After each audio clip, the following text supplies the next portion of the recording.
अस्सलामुअलैकुम। News and views में खुशामदीद। आकाशा यासीन आपसे मुखातिब है। नाज़रीन, कौमी असम्बली में अपोजिशन लीडर की तकरीरी का मामला आखिरी मराहिल में दाखिल हो चुका है। आज या कल बाज़ाब्ता ऐलान मुतवक्के है। पीटीआई की दरखास्त, अदालती केसेस और दस्तखतों की जांच मुकम्मल हो चुकी है। जबकि हम देखते हैं कि डॉक्टर तारिक फजल चौधरी के मुताबिक अपोजिशन लीडर का नोटिफिकेशन आज या कल जारी हो जाएगा।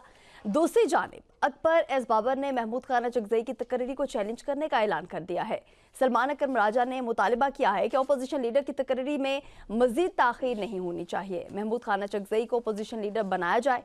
Chairman People's party Bilawal Bhutto Zardari ने ब्रीफिंग देते हुए कहा है कि सिंध हुकूमत हर शोबे में बेहतरी के लिए इकदाम कर रही है। सिंध में केसेस का महंगा तरीन इलाज सिंध में कैंसर का महंगा तरीन इलाज मुफ्त किया जा रहा है। इसके साथ साथ हम प्रोग्राम के दूसरे हिस्से में बात करेंगे कि मशरिक़ वस्ता में एक बार फिर कशीदगी में इजाफा देखा जा रहा है। अमरीकी मीडिया ने ईरान पर मुमकिना कार्रवाई से मुतालिक अहम दावे किए हैं। अमरीकी मीडिया का कहना है कि ट्रंप ईरान पर फैसला कुन हमला चाहते हैं, जिसकी वजह से खित्ते में जंग के गहरे बादल मंडलाने लगे हैं। पाकिस्तान ने भी अपना मौक़िफ़ देते हुए कहा है कि ईरान का मसला पुरअमन तरीके से हल होना चाहिए। दूसरी जानिब हम देखते हैं कि अमेरिका, स्पेन, पोलैंड, इटली के शहरियों को ईरान छोड़ने की हिदायत कर दी। गुज़िश्ता रोज़ अमेरिका ने पाकिस्तान समेत 75 ममालिक के लिए इमिग्रेंट वीज़ा प्रोसेसिंग मुअत्तल कर दिया है, जिसमें पाकिस्तान भी शामिल है। और आपको बताती चलूं कि इसमें भारत का नाम जो है वो शामिल नहीं है। दफ्तर खारजा ने प्रेस ब्रीफिंग में बताया कि अमेरिकी वीज़ा पाबंदियों पर हुकाम से राब्ते में है। ये तो थे हमारे टॉपिक्स और प्रोग्राम में हमारे साथ मौजूद होंगे तारिक सुमैर साहब, सनो साहिबा रहनुमा GDA हैं, और इसके साथ असगर चौधरी साहब, शकील करार साहब। बहुत शुक्रिया आप सभी का ज्वाइन करने के लिए। तारिक सुमैर साहब, आपसे प्रोग्राम का आगाज़ करना चाहूँगी। अपोजिशन लीडर की तकरीरी के लिए पीटीआई की दरखास्त और अदालती केसेस और दस्तखतों की जांच भी मुकम्मल हो चुकी है। फिर क्या समझ रहे हैं कि ऐलान में ताख़ीर क्यों की जा रही है? क्योंकि आपने ही हमारे प्रोग्राम में कहा था कि ये जो फैसला हो जाएगा 12 तारीख को हो जाएगा, लेकिन आज 15 तारीख है। ताख़ीर कहाँ पर हो रही है? जी शुक्रिया। मैं थोड़ा आपको बता दूं कि मैंने जो कहा था वो ये कहा था कि 12 तारीख को प्रोसेस शुरू होगा। मैंने ये नहीं कहा था कि 12 को ही मुकम्मल हो जाएगा। जी जी। और मैंने बात सुना, बात असगर चौधरी साहब आपने कहा था हो जाएगा। भाई आगे बताता हूँ ना, हो जाएगा। प्रोसेस शुरू हुआ, स्पीकर साहब ने अनाउंस किया, फिर दोबारा मिले इन्होंने, और एक ही उम्मीदवार हैं महमूद खान चकजई। स्पीकर साहब ने आज भी एक मीटिंग की है, कल भी मीटिंग की है, और मीटिंग जारी है जब हम आप प्रोग्राम कर रहे हैं। तो होपफुली आज रात को नोटिफिकेशन हो जाएगा। ना हुआ तो मेरी एक और सोर्स से बात हुई है, वो कह रहे हैं कि स्पीकर साहब हो सकता है कल कौमी असम्बली के इजलास के अंदर ये नोटिफिकेशन पढ़ के सुना दें, और उसी वक्त महमूद खान चकजई अपोजिशन लीडर की नशिस्त पे बैठें और वो तकरीर करें जो भी उन्होंने अपना मौक़िफ़ देना है। तो ये भी एक तरीक़ाकार अपनाने की कोशिश की जा रही है। मैं यहाँ वाज़े कर दूँ कि ये एक बात होती है, बड़ी बात होती है कि ताख़ीर हो गई, ताख़ीर स्पीकर की वजह से नहीं हुई, ये मैं क्लियर कर देना चाहता हूँ। और इस बात को पीटीआई की क़यादत भी मानती है कि ताख़ीर हमारी वजह से हुई है। वो इसलिए कि उमर यूब साहब जब डिस्क्वालीफाई हुए और शिबली फराज सैनट से डिस्क्वालीफाई हुए 9 मई के मुकदमात में, वो एक अलग बहस है। तो उन्होंने ये सारा मामला, फिर जब अपोजिशन लीडर की तकरीर का मामला रुक गया कि पेशावर हाई कोर्ट ने हुक्म मुतनज़ दे दिया पहले मरहले में, फिर इन्होंने पार्टी बना दिया वहाँ पे स्पीकर नेशनल असम्बली को। और गुज़श्ता रोज़ मैंने ख़ुद बैरिस्टर गौर से पूछा तो उन्होंने कहा जी इसमें स्पीकर ऑफिस का कसूर नहीं है। फिर इन्होंने डॉक्यूमेंट निकलवा के नहीं दिए थे, इल्ज़ाम लगाते रहे स्पीकर ऑफिस पे, बयानबाजी सियासत है वो करते रहे। अब जब इन्होंने क्लियर कट चीज़ें दे दी, उन दिनों दी जब बांग्लादेश गए हुए थे स्पीकर साहब, वो वापस आए। फिर 12 तारीख को फ़ैसला हुआ कि वो कार्रवाई का तरीक़ाकार का ऐलान करेंगे। ये रूल 39 है जिसमें वाज़े स्पीकर को ये इख्तियार हासिल है कि वो अपोजिशन लीडर की तकरीर किस तरीके से करनी है, उसका क्या प्रोसीजर होता है। मुश्ताक साहब हैं वहाँ जो लीगल एडवाइज़र हैं, बड़े सीनियर इस हवाले से जाने जाते हैं, और अनडिस्प्यूटेड वो अपनी राय देते हैं सारे इश्यूज़ पे। उन्होंने भी अपनी राय दे दी है, सारी चीज़ें हो गई हैं। अब थोड़ी दस्तखत भी ऑलमोस्ट समझे आप हो गए हैं। नोटिफिकेशन तैयार है, नोटिफिकेशन तैयार पड़ा हुआ है, टाइप हुआ है। बस स्पीकर साहब ने फाइल पे एक फॉर्मल अप्रूवल देनी है। जी। और फिर इनको बुला के नोटिफिकेशन तैयार है, अप्रूवल देनी है, दो बातें हो रही हैं। मेरी जान नोटिफिकेशन टाइप पहले हो जाता है ना। अच्छा पहले होता है। पता नहीं स्पीकर चैम्बर में क्या कुछ हो रहा है। ने कह दिया कि नोटिफिकेशन जो है वो आज या कल जारी होने का। जी तारिक फजल चौधरी साहब जो है ना, उतने ही बाखबर हैं जितना मैं हूँ। जी। तारिक फजल साहब से ज़्यादा मेरे पास इत्तला आती है कौमी असम्बली सेक्रेटरीट से। तो तारिक फजल साहब पार्लिमानी अमूर के वज़ीर हैं। वो अगर काश कोरम पूरा करा दिया करें ऐवान के अंदर तो रोज़ शर्मिंदगी का सामना ना हुकूमत को करना पड़े। तारिक फजल चौधरी साहब को अपने अमूर पे ज़्यादा फोकस करने की ज़रूरत है कि अपनी वजारत की कारकर्दगी दिखाएं वहाँ और कोरम पूरा करें और MNAs को टाइम दिया करें। बड़े अच्छे हैं, बड़े वो तो मेहमान अपने हैं। अवाम को टाइम नहीं देते। जी, जी।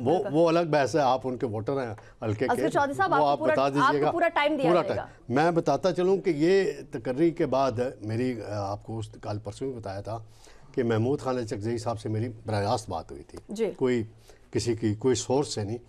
तो जब वो चार्ज लेंगे तो उसके बाद उम्मीद है वो चाय पीने स्पीकर चैम्बर में जाएंगे और एक रवायत भी होती है और उनके और स्पीकर के दरमियान जो तलखी है उसे भी दूर कराने की कोशिश कर रहे हैं बैरिस्टर गौहर साहब और अहमद डोगर जी। साहब और नून लीग की तरफ से राना सनाउल्लाह साहब हो गए।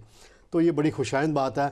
महमूद खान चकजई बलोचिस्तान की तरफ से MNA हैं और सीनियर सियासतदान हैं और बलोचिस्तान को एक एजाज़ मिल रहा है कि अपोजिशन लीडर, और बलोचिस्तान को एक मरतबा पहले भी एजाज़ मिला था, मीर ज़फ़रुल्लाह खान जमाली मरहूम प्राइम मिनिस्टर बने थे। तो ये एजाज़ मिल रहा है कि ये PTI से नहीं है, अपनी पार्टी से हैं। बानी PTI ने इन पे एतमाद किया, सारी चीज़ें की।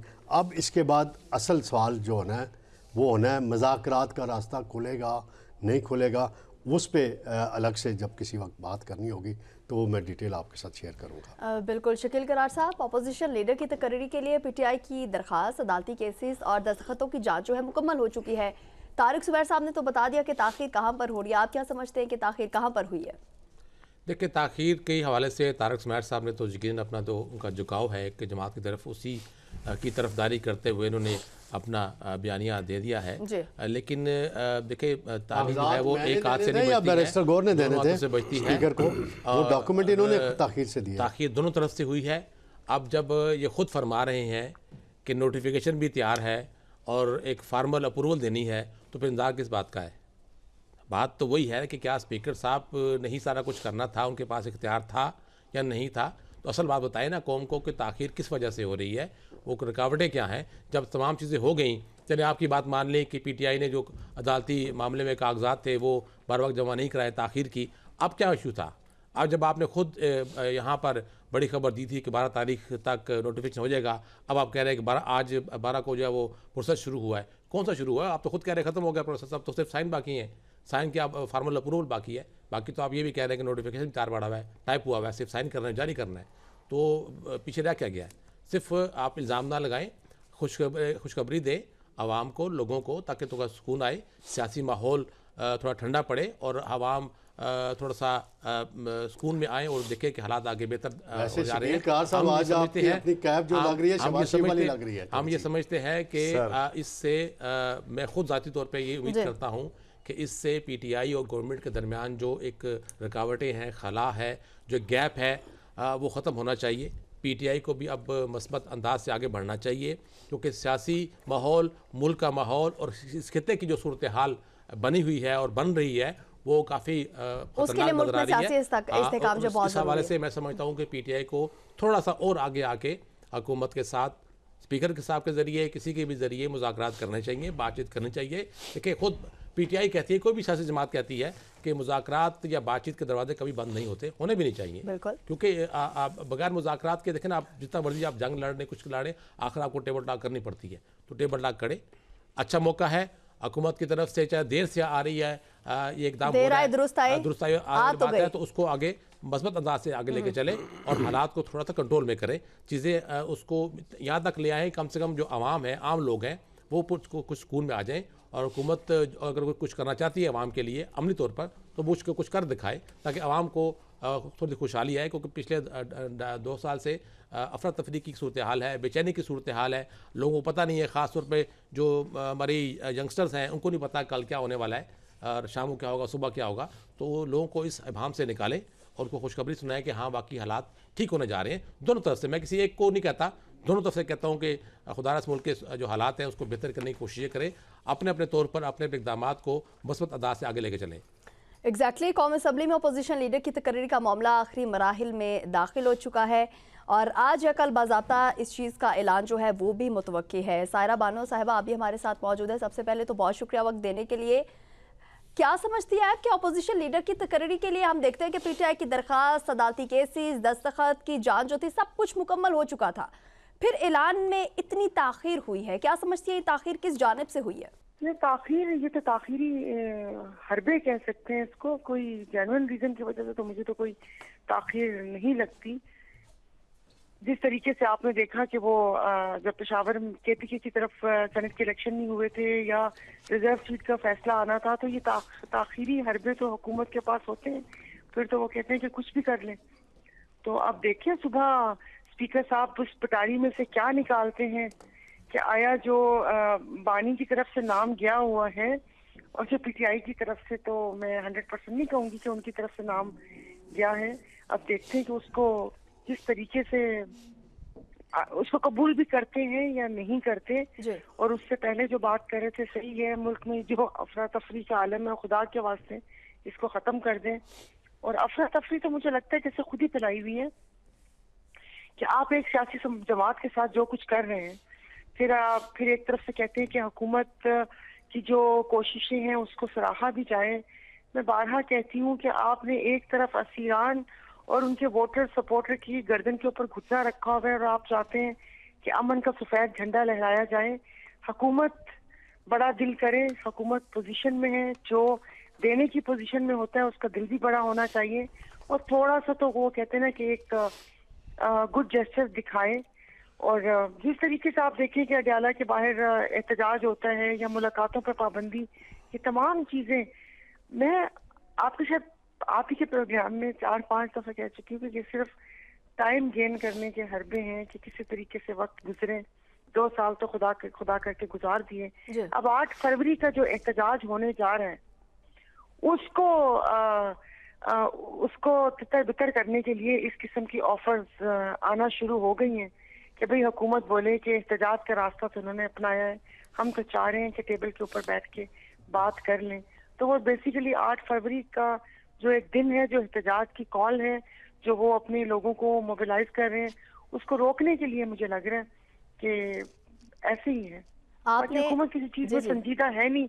अब हमारी मईशत का मुबारकबाद दे रहे हैं, अब हमारी अल्हम्दुलिल्लाह एयरफोर्स ने हमारी मईशत का बीड़ा उठा लिया कि अब उनके थ्रू हमारी यहाँ पर मईशत सही होगी।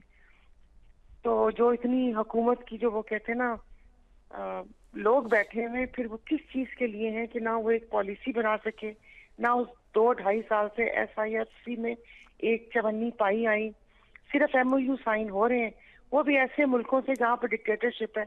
आप ये इधर लीबिया की तरफ चले जाते हैं, आज़रबाईजान भाग के चले जाते हैं, ताजिकिस्तान चले जाते हैं। भाई क्या आपने अपनी इंपोर्ट एक्सपोर्ट को क्या किया हुआ है? ये आज मैं अपने हल्के की तरफ हूँ और लोगों ने जो प्याज यहाँ पर उगाया है, जिस वक्त यहाँ पर फसल तैयार थी उतरने के लिए, उस वक्त हमारी हुकूमत के जो पॉलिसी मेकर हैं कि जिनका दिमाग तो नहीं है, उन्होंने ईरान से उसकी इजाजत दे दी इंपोर्ट की। और जो अब हमारा जो प्याज है वो कोड़ियों के भाव गया है। और मैं आपको वैसे बता रही हूँ कि 5 एकड़ पर एक किसान को 50,000 रुपए बचा है, 5 एकड़ पे जो उसकी लागत है ना वो भी पूरी नहीं हुई। तो हुकूमत तो ऐसी है, इनके ऊपर तो बात करने को मेरा दिल ही नहीं चाहता। बाकी हरबे हैं इनके। सॉरी, आपके कौन सा सवाल था, मैं कहाँ से कहाँ चली गई, इसलिए कि मेरा दिल दुखी था। मैं यहाँ पर लोगों के बीच में हूँ, जिस तरीके से लोग रो रहे हैं और लोगों का यही कि खुदा के वास्ते जो हमारी जो जिंदगी है ना, जो डेली की और जो हमारी जरूरियात जिंदगी, वो इनको मिले और ये सुकून में हो। ना लॉ एंड ऑर्डर है, ना किसी के पास सेहत है, ना तालीम है। एक अजीब सा इन्होंने वो किया हुआ है। मैम आपने बात की सेहत और तालीम की, इसी हवाले से क्वेश्चन भी मैं आपके सामने रखना चाहूंगी। बिलावल भुट्टो ने सेहत और तालीम के शोबों में सिंध हुकूमत की कामयाबियों का जिक्र किया है। क्या समझते हैं ये इकदाम सूबे की आवाम के लिए एक हकीकी बेहतरी लेकर आ रहे हैं? सुनिए, जहाँ तक वो 4 हॉस्पिटल्स की जिक्र करते हैं वो ठीक है, वो 4 हॉस्पिटल्स काम कर रहे हैं जी। आप NICVD देख लें या गंबट का जो हॉस्पिटल है वहाँ पर पूरे पाकिस्तान से, बल्कि बाकी हम हमसाया मुल्कों से भी लोग आते हैं, जैसे अफगानिस्तान ही हो गया ज्यादा, या बाकी जो गरीब ममालिक हैं वहाँ से आते हैं। वो कैंसर का इलाज करता है? नहीं, ये हार्ट का जी कैंसर का जिना में है, लेकिन वो सिंध गवर्नमेंट का तो नहीं था। वो तो मुझे ये पता है कि कारोबारी शख्सियात ने, उन्होंने वो जो साइबर नाइफ वो लेकर आए थे, मैं सॉरी नाम भूल गई हूँ, कि जब वो ये हमारे जो कराची के जो ताजर हैं, उन्होंने जैसे कराची में एक NICVD के साथ साथ तब्बा मेडिकल वो भी बहुत जबरदस्त काम कर रहे हैं। ये मुश्तरका काविशें थी, और जो SIUT का था वो भी SIUT ने, आपको पता होगा कि वहां पर जो हम लोगों का ताज होटल था वो उन्होंने खरीदा, इन्होंने SIUT वालों ने, डॉक्टर अदीबुल हसन रिजवी साहब ने। और फिर ये बाकी चीजें, इनको ओवरऑल आप मैं तनकीद नहीं करती, जाहिर है लोगों को ये हॉस्पिटल सेहत की सहूलत मुहैया कर रहे हैं, लेकिन मुझे एक बात बताइए कि इस तरह सिंध में क्या सारे दिल के या गुर्दों के या मतलब ये वाले मरीज हैं? आप यहाँ पर आके, मैं जहाँ पर बैठी नहीं हूँ, आप यहाँ पर आके शहदादपुर का हॉस्पिटल देख ले, आप नवाबशाह का देख लें, आप शाहपुर चाकर का देख लें। मैं तो हैरान परेशान थी कि लास्ट ईयर जब आई कैंप लगवाया, वो भी मुखैर हजरात का था, मतलब उसमें हुकूमत का कोई रोल नहीं था। तो जिस जगह वहां पर जाकर, आज जिस धामरा साहब का वो इलाका था, और मैं वो जो रूरल हेल्थ सेंटर था, वो पता चला कि जुनेजो साहब के जमाने का बना हुआ है, और उसमें कोई भी पेशरफ्त नहीं हुई। और वो उस शाहपुर चाकर का एक इकलौता रूरल हेल्थ सेंटर है कि जिसमें इंसान कम और आसपास कुत्तों की बहुतात ज्यादा थी। तो हाल तो ये है, अब 5 हॉस्पिटल लेके ये डंका बजाते हैं, तो मैं क्या कह सकती हूँ। अब जाहिर है इनके पास है, ये मैं बता तो रही हूँ कि SIUT है, गम्बट है, साइबर नाइफ है, अब उसमें हमारे बाकी उन लोगों का भी है। तो लेकिन जो वैसे सेहत की सहूलियात हैं, तो मैं तो इनको बोलती हूँ, मैं आपको भी कहती हूँ, हमारे अक्सर प्रोग्राम किए लोगों ने मुझे कहा, तो मैंने कहा मैं मोस्ट वेलकम, आप आए और आप अपनी आंखों से देख लें, इसमें तो कोई दो राय या कोई ऐसी बात कहने की है नहीं। मैम आपका पॉइंट बहुत इंटरेस्टिंग है, लेकिन हम इस तरफ भी आएंगे कि जिस तरीके से आपने PTI का जिक्र किया, PTI की जानिब से तो थोड़ी बहुत लचक दिखाई जाती है। जिस तरीके से पहले बैरिस्टर गौर साहब का भी बयान सामने आता है, अब सलमान अकरम राजा ने मुल्क के नुकसान से बचने के लिए बातचीत की अपील की है। क्या ये बयान आप समझते हैं कि सियासी कशीदगी को कम करने की एक कोशिश है और PTI जो है वो मुज़ाकिरात की तरफ बढ़ सकती है? सियासी कशीदगी कैसे कम होगी? CM साहब का तो अभी इतने अरसे से कोई ना कोई बयान आया है, ये वो पता नहीं कौन से ताल्लुकात वो सही कर रहे हैं।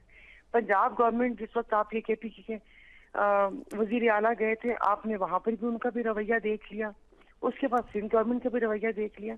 तो बाकी बात किसने करनी है? तो राना सनाउल्लाह साहब बयान देते हैं जी, या जिस तरह बैरिस्टर गौर या सलमान अकरम राजा, जिस तरह वो तो अपनी तरफ से बात कर रहे हैं, मगर जहाँ बात, जिनके पास ताकत है, जो जहाँ से सारी डोरियां हिलती हैं, वहां से कोई हिलजुल नहीं हो रही ना।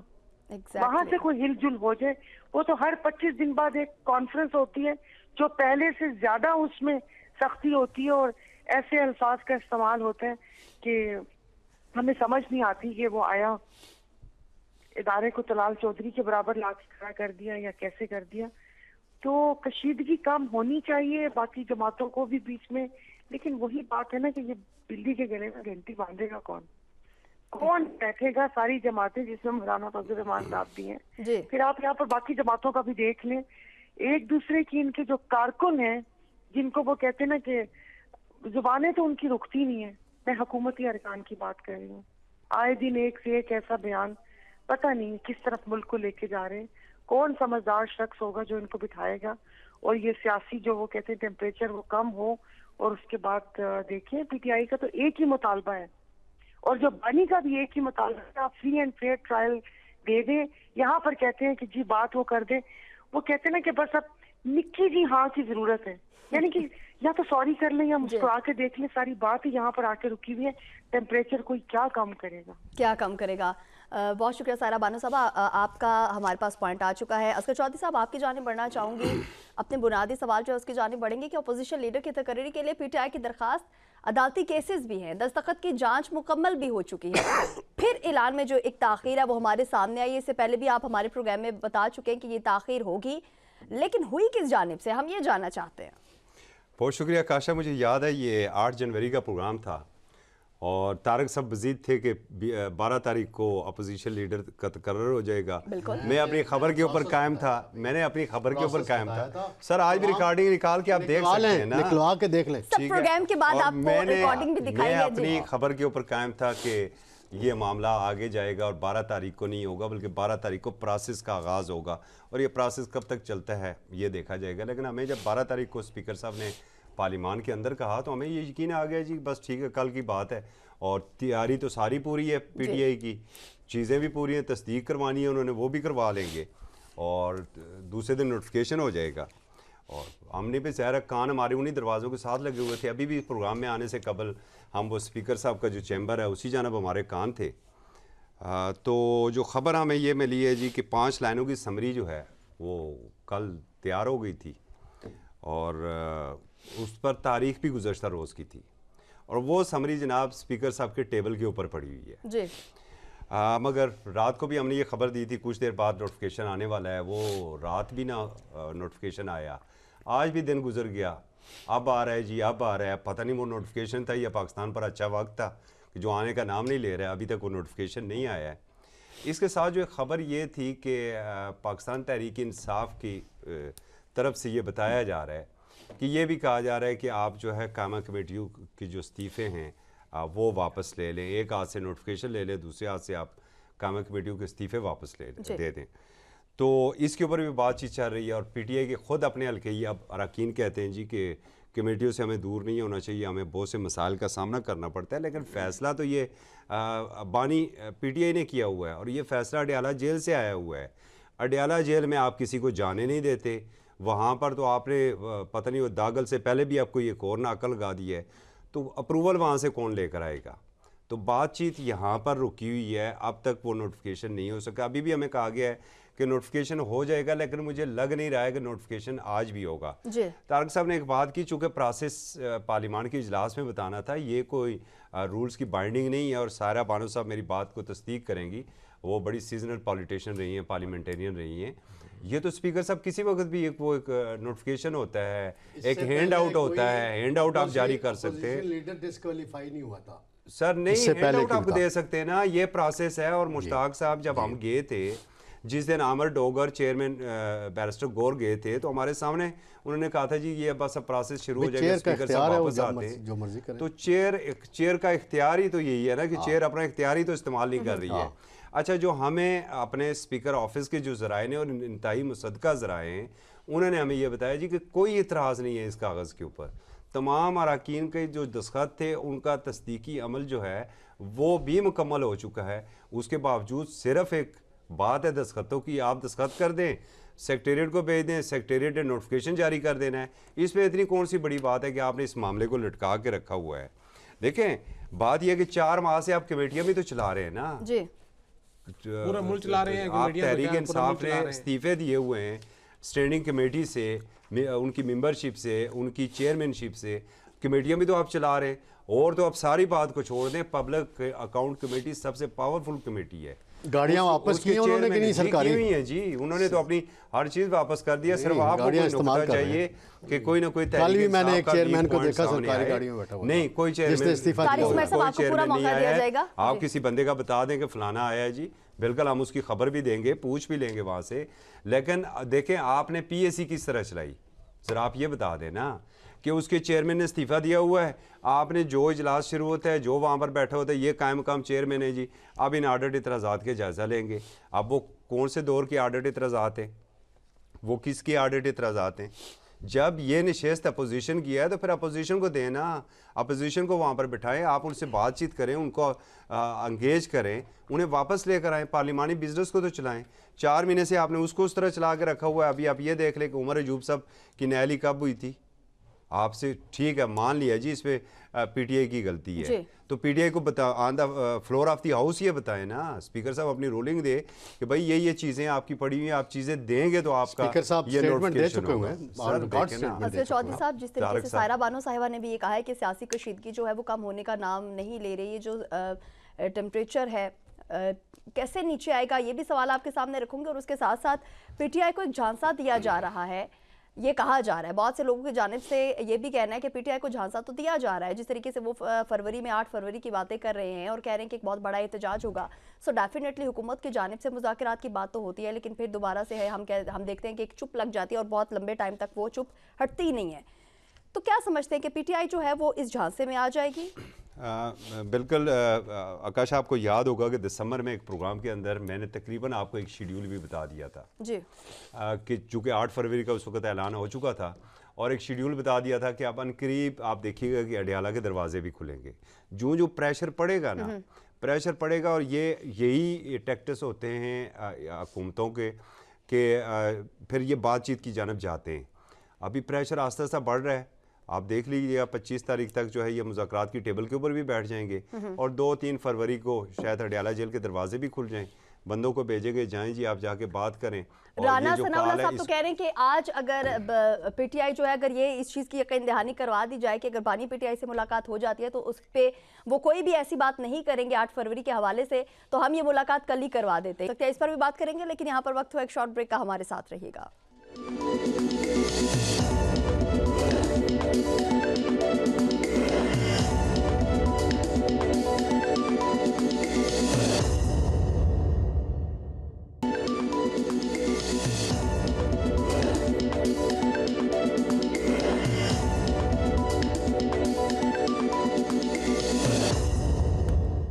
Welcome back. एक मरतबा फिर आपको खुशामदीद कहेंगे नाज़रीन। मशरिक़ वस्ता में एक बार फिर कशीदगी में इजाफा जो है वो इस वक्त देखा जा रहा है, और इसके साथ ही हम आपको बताएंगे कि ट्रंप ईरान पर फैसला कुन और ज़ोरदार हमला करना चाहते हैं। NBC न्यूज़ के मुताबिक तमाम तर चीज़ें हमारे सामने आई हैं। उसके साथ साथ अमेरिका ने पाकिस्तान समेत 75 ममालिक के लिए इमिग्रेंट वीज़ा प्रोसेसिंग मुअत्तल कर दी है, और ये भी बताते चलूँ कि इसमें भारत शामिल नहीं है। जिस तरीके से तारिक सुमैर साहब हमारी जानिब से तो बातें की जाती थी कि अमन के दाई हैं डोनाल्ड ट्रंप साहब और उन्हें नोबेल अमन इनाम जो है वो मिलना चाहिए। ये और बात है कि उनको नहीं मिला, लेकिन आज तक उनको इस चीज़ का बहुत दुख है कि उनको ये चीज़ उनके साथ मतलब उनको ये इनाम मिलना चाहिए था। वो तमाम तर चीज़ें तो हमारे सामने हैं। अपने हर बयान में किसी भी तकरीब में जाते हैं वहाँ भी कोई बयान होता है, कोई भी छोटी सी बात भी होती है, कोई मीडिया के सामने भी आना होता है, तो ट्रंप जो हैं वो पाकिस्तान की बहुत तारीफ़ें करते हैं। लेकिन उसके साथ हम देखते हैं कि इस वक्त जो है अमेरिका ने पाकिस्तान समेत 75 ममालिक के लिए जो इमिग्रेंट वीज़ा प्रोसेसिंग है इसको मुअत्तल कर दिया। किस नज़र से देख रहे हैं आप इसको? जी बिल्कुल जी, अमेरिका का ये इख्तियार है कि वो अपनी मामलात के रोशनी में फ़ैसला करे, लेकिन हमें बड़ा दुख है बतौर पाकिस्तानी जी कि पाकिस्तान का नाम इसमें शामिल क्यों किया गया है। क्या पाकिस्तान के लोगों ने वहाँ, तो सवाल कर रहे हैं ना, तो मैं वही बात कर रहा हूँ ना, आगे चल के फिर आपको बताता हूँ। आगे कहाँ चलेंगे आप? कि भाई आप पाकिस्तान से शिकायत क्या है आपको? क्या किसी पाकिस्तानी ने वहाँ वाइट हाउस के बाहर हमला किया था? जी, वो अफ़गानी थे जिनका आपने ख़ुद बताया कि ये अफ़गानी थे जी, गार्ड्स पे आप पे हमला किया, फिर अफ़गानियों ने और वहाँ वारदातें की, बाकी ममालिक के बाशिंदों ने की। पाकिस्तान की आप रोज़ तारीफ़ करते हैं एक तरफ, और दूसरी तरफ इमिग्रेंट वीज़ों के मामले में आप पाकिस्तान के साथ ज़्यादती करते हैं। इस पे हमारे दफ्तर ख़ारजा ने भी कहा है कि हम अमरीकी हुकाम से राब्ते में। इस पे मुझे तवक्को थी कि अब तक इसहाक डार को बोलना चाहिए था। इसहाक डार क्यों नहीं बोले? इस पे मोहसिन नकवी क्यों नहीं बोले?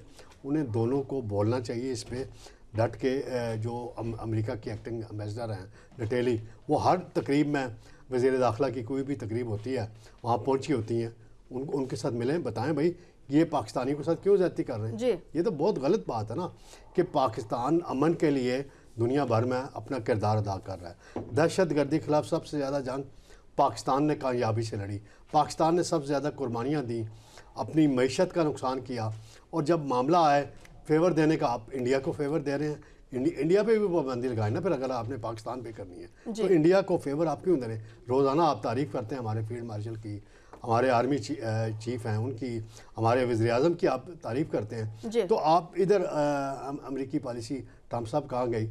आपको इस हवाले से पॉलिसी वापस लेनी पड़ेगी, पाकिस्तान का नाम निकालना चाहिए। और पाकिस्तान जो सफारत खाना है वाशिंगटन में, उन्हें इस हवाले से बर वक्त हुकूमत को आगाह क्यों नहीं किया? उनकी भी नाकामी है कि उन्होंने बर वक्त इन्फॉर्मेशन नहीं दी। बर वक्त देते शायद कोई रास्ता निकल आता। अब अनाउंसमेंट हो गई है, ठीक है, आर्जी तौर पे मुअत्तल किया, रीज़न बताए ना कि किस पाकिस्तानी ने कोई गड़बड़ की है वहाँ पे, या वीज़ों के इशू में कोई गड़बड़ हुई है, कोई चीज़ों उसकी कोई सॉलिड बात करें। ये तो गलत पॉलिसी है और मैं इसकी भरपूर मुखालफत करता हूँ और मैं तो रखता हूँ कि हमारा दफ्तर खारजा इस पे बोले। जो हक की बात होती है मैं हमेशा करता हूँ। शुक्र नहीं है और मैं मुखालफत कर रही हूँ। मैं इस प्रोग्राम के बाद आपसे वादा करता हूँ, मैं इसहाक डार साहब को व्हाट्सएप मैसेज भी करूँगा और उन्हें कहूँगा कि इस पे आप बोलें, ट्वीट भी करेंगे और ट्वीट भी करूँगा। और आप मुझे यकीन दिलाएं, आप मोहसिन नकवी को ट्वीट मैं करूँगा करेंगे कि भाई आप रोज़ नटेली को बुलाते हैं तकरीब में, उससे पूछें। मैं तो देखिए मैं तो करूं, मैं तो उससे वो नहीं करता। मैं तो आप करते हैं, हुकूमत की तारीफें तो आप करते हैं, मैं इश्यूज की बुनियाद पे करता हूं। जी तारिक सुमैर साहब, आपका पॉइंट आ चुका है। सारा बानो साहिबा, क्या समझती हैं? ट्रंप ईरान पर फैसला कुन और जोरदार हमला करना चाहते हैं। 24 घंटे जो है वो बहुत ही अहम करार दिए जा रहे हैं। इस पर पाकिस्तान का मौक़िफ़ जो है वो भी सामने आ चुका है। पाकिस्तान ने ईरान के मसले का पुरअमन हल और अमन में किरदार अदा करने की बात की है। क्या हमने ये जो बात की है इस पर कुछ हो भी पाएगा या नहीं? जी अगर कहा है तो क्या पता कर लें, क्योंकि हम तो वो क्या कहते हैं गजा भी जा रहे थे ना कि वहाँ पर भी थोड़ा अमन कायम करें। और अब मुझे नहीं पता कि किन से हथियार लेने थे। तो अच्छी बात है। मैंने आपको कल ही तो कहा था कि बदमाश बेटा हमला करेगा और जो अच्छे वाले बच्चे हैं वो अमन की बात करेंगे। जी बिल्कुल। वो इसराइल से हमला करवा के और बाकी अब देखते हैं क्या होता है। जाहिर है अब ईरान हमारा पड़ोसी है। वही बात है कि वहां पर अगर ये जंग आई तो हम भी तो महफूज नहीं रह सकते। जैसे अफगानिस्तान में जब ये पूरा रूस का और ये सारा कुछ हुआ और फिर तालिबान हम लोगों ने पैदा किए, तो फिर देखिए ना तब से लेकर अब तक हम भी तो उस दहशतगर्दी का शिकार हैं। बिल्कुल। उस दहशतगर्दी को हम निपट रहे हैं। और अब वही कहते हैं कि कितने हमारे जवान और हमारे अवाम शहरी सब शहीद हुए। तो ये किरदार अदा करना चाहिए, लेकिन अब पता नहीं कि क्या होगा आगे चल के। कि क्या होगा। कम से कम ट्रंप को यही बोल दें कि भाई तुम्हें 2 दफा नॉमिनेट किया हमने अमन के नोबेल प्राइज के लिए, अब ऐसे ना करो, लोगों को जवाब भी देना है। अगर तीसरी बार भी चाहते हैं कि हम तीसरी दफा भी आपका नाम लें तो प्लीज ये जंग वंग का ख्याल छोड़ दें और सुकून आराम से बैठे रहें। क्या मसला है? हम तो ये तमाम तर चीजें कहते हैं, लेकिन हम देखते हैं कि अमेरिका ने पाकिस्तान समेत 75 ममालिक के लिए इमिग्रेंट वीजा प्रोसेसिंग जो है वो भी मुअत्तल कर दी है। इस सबको किस नजर से देख रही हैं आप? जी देखिए, तो मैं तो पहले भी मुझे हंसी आ रही थी कि जब पता तारड़ और इनके बाकी हुकूमती नुमाइंदे आके बता रहे थे कि पाकिस्तानी पासपोर्ट की इतनी इज्जत हो गई है कि शायद मेरे ख्याल में वो इमिग्रेशन ऑफिसर देखते हैं तो वो खड़ा हो जाता है। तो आप उससे पहले देख लें कि वो पाकिस्तान कौन सा पता नहीं 98 नंबर 104 पे अफगानिस्तान था और उससे 4 नंबर ही ऊपर था हम लोगों का जी। तो आप देखें ना कि ये इतना झूठ बोलते हैं, मगर ये नहीं सोच रहे कि भाई जो झूठ बोलते हैं वो ठा करके आके हमें लगता है। तो थोड़ा हम सच बोलना सीख लें और लोगों को सही तरीके से बताएं। ये इस किस्म की आकर आपने बता दिया और फिर उसके बाद ये चीजें, लोग बेवकूफ थोड़ी हैं, वो ये चीज क्या समझते नहीं है। आप यकीन नहीं करते, आप और हम बैठ के प्रोग्राम करते हैं, आप ये यहाँ पर आके कभी आम से बात करें, मैं तो हैरान हूँ कि उनको हमसे ज्यादा अवेयरनेस है। बिल्कुल। कि वो ज्यादा वो बात करते हैं कि छोड़ो अधि क्या बात करती हो। तो मैं तो हैरान होती हूँ उन लोगों की सियासी बसीरत पर कि हम लोग तो नहीं, जो बैठे हुए वो ये समझते हैं कि शायद ये जो 24 करोड़ कीड़े मकोड़े हैं इनको किसी चीज से फर्क नहीं पड़ता। वो सब कुछ उनको पता है। एग्जैक्टली आपका पॉइंट आ चुका है। असगर चौधरी साहब, मैं आपकी जानिब बढ़ना चाहूँगी इस हवाले से कि अमेरिका जो है वो तो ईरान पर हमला करना चाहता है। 24 घंटे जो है वो भी बताए जा रहे हैं कि बहुत ही अहम है इस चीज़ के लिए, और ट्रंप वो वाहिद सदर हैं। इससे पहले बड़ी बड़ी बातें तो होती थी कि इस पर हमला करना है, उस पर हमला करना है, लेकिन वो चीज़ें हमारे सामने नहीं आई थी। ट्रंप ने कहा, पहले हमने देखा कि वेनेजुएला पर हमला किया, फिर और भी बहुत से ममालिक के नाम लिए गए, और अब ईरान की बातें की जा रही हैं। अगर ईरान पर हमला हो जाता है तो खित्ते पे इसके क्या असरात जो है वो मुरतब हो सकते हैं? जी बहुत शुक्रिया आकाशा। देखिए, काश जब वेनेजुएला के ऊपर हुआ था ना, ये शब खून मारा गया था रात को, तो हम थोड़ा सा होशमंदी का से काम लेते और थोड़ी जुर्रत के साथ हमारा दफ्तर खारजा एक बयान जारी करता। हमने वो नहीं किया। अब वो हमारे दरवाजे तक बात आ चुकी है ना। ईरान आया, इसका मतलब है जंग तो पाकिस्तान के गेट तक आ चुकी है। और प्रेसिडेंट ट्रंप, जिसको हमने 2 मरतबा नोबेल के लिए नामजद भी किया, आपने और नहीं, हमारी प्राइम बड़ी मिनिस्टर शहबाज शरीफ ने हमारे किया। प्राइम मिनिस्टर साहब ने, हमारे प्राइम मिनिस्टर से बड़े दरिया दिल ने। सायरा बानो साहब कुछ देर पहले कह रही थी कि दिमाग से सोचते नहीं, नहीं ये दिमाग से सोचते तो बिल्कुल ही नहीं है, दिल से सोचते हैं और दिल ही से फैसले कर लेते हैं। तो प्राइम मिनिस्टर का भी दिल आ गया, उन्होंने कहा जी प्रेसिडेंट ट्रंप को जो है नोबेल के लिए नामजद करते हैं और हमारी मार्केटिंग पूरी दुनिया में बड़ी अच्छी हो जाएगी। तो मार्केटिंग का एक तो आपने देख लिया कि जो वीज़ों के ऊपर जो पाबंदी लगी, और बात वो ये है कि पासपोर्ट इस लेवल तक आ गया है कि कोई भी ऑफिसर होता है वो खड़ा नहीं हो जाता है, बल्कि जैसे ही पासपोर्ट देखता है साथ सैल्यूट भी मारता है।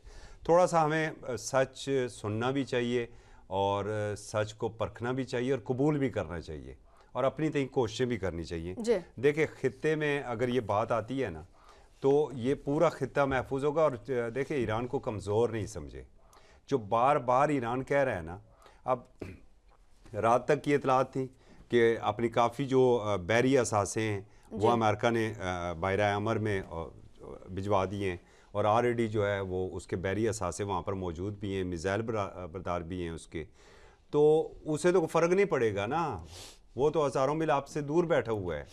फ़र्क पड़ेगा जब जवाब जाएगा, तो जवाब कहाँ पर जाएगा ज़रा आप ये देखिए। कल भी प्राइम मिनिस्टर की जो एक वो एंड आउट आया था तारक उस्मैर साहब के पास, चूँकि आता है इन्हें ज़्यादा बेहतर पता होगा, अमीर कतर से गालबन या कतर के वज़ीर आज़म से उनकी गुफ्तगू भी हुई थी इस मामले के ऊपर। तो खित्ते के सारे ममालिक इससे मुतासर होंगे और सबसे ज़्यादा जो खुश होगा वो होगा इजराइल, क्योंकि उसकी तो दिली ख्वाहिश पूरी हो रही है कि अगर वहाँ भी हाईलाइट हो चुका है। अपने हाई अलर्ट तो है, ज़ाहिर है कि निशाना तो फिर आगे ईरान की तरफ से वही होगा ना, लेकिन जिस तरीके से ईरानी हुक्काम की जानब से ये बताया जा रहा है कि फिर जहाँ से हम पर हमला होगा हम वहाँ पर वापस अटैक करेंगे। तो बहरी अमेरिकन अड्डे कहाँ पर हैं? ये तमाम मिडिल ईस्ट के ममालिक में तो मौजूद हैं। इस हवाले से अलग से बात करेंगे। शकील करार साहब, हम देख रहे हैं कि ईरानी वज़ीर ख़ारजा ने कहा है कि मुजाहरों का सिलसिला जो है वो भी रुक गया और उसके साथ हम देखते हैं मुजाहरों में कमी, बाजारों की जो रौनकें हैं वो भी बहाल हो चुकी हैं। क्या ये इक़दाम अवामी नाराज़गी को कम करने में कामयाब हुए? देखिए उससे पहले आकाशा मैं बात करना चाहूँगा जो आपने पहले सवाल किया असगर चौधरी से कि अमेरिका फौरी हमला करना चाहता है। देखिए इसमें दो बातें चल रही हैं। एक तो ये कि अमेरिका जो प्रेसिडेंट है वो चाह रहे हैं कि फौरी अटैक हो और फौरी रिज़ल्ट उसका आए, ऐसा मुमकिन नज़र नहीं आ रहा। उनकी अफवाज ने, उनके जो थिंक टैंक है उनको बता भी दिया कि ऐसी चीज़ मुमकिन नहीं है कि हम फौरी ईरान पर मुख्तलिफ जगहों पर हमले करें और उसका रिज़ल्ट फ़ौरन मिल जाए, तो ऐसा मुमकिन नहीं है। और दूसरी तरफ अगर तवील मुद्दती जंग लड़ना पड़ी तो वो अमेरिका इस पोजीशन में नहीं है। पहले ही वो इराक़ में बुरी तरह नाकाम होकर निकल चुका है वहाँ से, तो मेरा नहीं ख्याल कि वो तवील मुद्दती जंग ईरान के हवाले से लड़ना चाहेगा। अब उसको चाहिए फौरी रिज़ल्ट, वो नज़र नहीं आ रहा कि मिलेगा। जो ऑलरेडी मुजाहरों से या उससे पहले जो इसराइल ने हमले किए तो वो रजीम चेंज नहीं हो सका, सेकंड कोशिश हुई वो भी नाकाम हो गई है। अब थर्ड के आप उसको अटैक करेंगे तो अटैक में आपको फौरी रिजल्ट तो नहीं मिलना। अमेरिका के अगर हमला करता है, पहली बात तो ये कि मुझे नहीं नज़र आ रहा कि फ़ौरी तौर पर अमेरिका कोई ऐसा हमला करेगा। अगर उसने हमला किया तो ईरान उसके लिए पूरी तरह तैयार है, उसको मालूम है कि वो हमला किस तरफ से होगा, कैसे होगा। यकीनन जो बहरी अड्डे मौजूद हैं अमेरिका के इस खलीज में मुख्तलिफ जगहों पर मौजूद हैं, वहीं से अटैक होगा, अमेरिका से तो कोई डायरेक्ट नहीं आएगा। तो उसका जवाब फिर वो इसराइल को देगा, ईरान इसराइल को देगा। इसीलिए इसराइल के अंदर जो है वो जो दिफाई निज़ाम है उसको दोबारा से फ़ाल कर दिया गया है और एक्टिव कर दिया गया है तमाम जो शुबाजात हैं उनके दिफाई निज़ाम के हवाले से। और फिर इसराइल भी मुमकिन तौर पर जवाबी कार्रवाई ईरान पे कर सकता है। तो ये अगर चीज़ें सारी हुई तो फिर इस खित्ते में हालात बहुत ज़्यादा ख़राब हो जाएंगे, क्योंकि खाली इसराइल और ईरान की जंग नहीं होगी, फिर ये पूरे खित्ते में फैल जाएगी, पूरे खित्ते में फैल जाएगी। पूरा खित्ता मुतासर होगा, कि एक दो मुल्क मुतासर नहीं होंगे, पूरा खित्ता मुतासर होगा, पूरा खित्ता इसकी जद में आ सकता है। और हम देखते हैं कि 24 घंटे बहुत ही आम करार दिए जा रहे हैं इस हवाले से, जबकि एक तरफ हम देखते हैं कि ईरान में जो अमन है दोबारा से हो चुका है, अवाम जो है उनकी नाराज़गी जो है किसी हद तक ख़त्म हो चुकी है, मुजाहरों में कमी आ गई है, बाज़ारों की रौनकें जो है वो भी बहाल हो चुकी हैं। लेकिन फिर भी देखते हैं कि 24 घंटे जो अहम बताए जा रहे हैं उस हवाले से क्या चीज़ें हमारे सामने आएंगी। एक और बात भी देखें ना, मैं वो बताना भूल गया कि ईरान ने एक और काम किया है कि वहाँ जो CCTV फुटेज के ज़रिए वो मुजाहिरीन जो बाकायदा जगहों को नजर आतिश कर रहे हैं, इमारतों को फायरिंग कर रहे हैं, उनके बाकायदा वो क्लिप्स निकाल के और वहाँ पे जो अगर मुल्की सुफरा है तेहरान में उनको वो तमाम क्लिप्स दिखाए गए और उनको कहा गया कि अपनी ये तमाम रिपोर्ट्स में ये फुटेज शामिल करके अपने ममालिक को आप बताएं कि ये किस तरह बैरूनी ताकतों से मुजाहिरीन के अंदर शामिल होकर बाकायदा सिक्योरिटी फोर्सेस पर हमले किए गए, फायरिंग की गई, छोटे और बड़े असला इस्तेमाल किया गया, आग लगाई गई मुख्तलिफ जगहों पे। तो तमाम वो रिकॉर्ड वो फुटेज ईरानी हुकूमत ने वहाँ तेहरान में जो गैर मुल्की सुफरा है तभी तो ट्रंप की जानिब से कहा गया था कि मुजाहिरीन के बारे में जो बातें की जा रही हैं कि उनको फांसी दी जाएगी, तो ऐसा कुछ हुआ तो डोनाल्ड ट्रंप साहब जो हैं वो मुदाखलत करेंगे। बहुत शुक्रिया तारिक सुमैर साहब, सायरा बानो साहिबा, असगर चौधरी साहब और शकील करार साहब, आप सभी हमारे साथ मौजूद थे। इसी के साथ ही अपनी मेज़बान नकाशा यासीन को दीजिए इजाज़त। खुदा हाफिज़।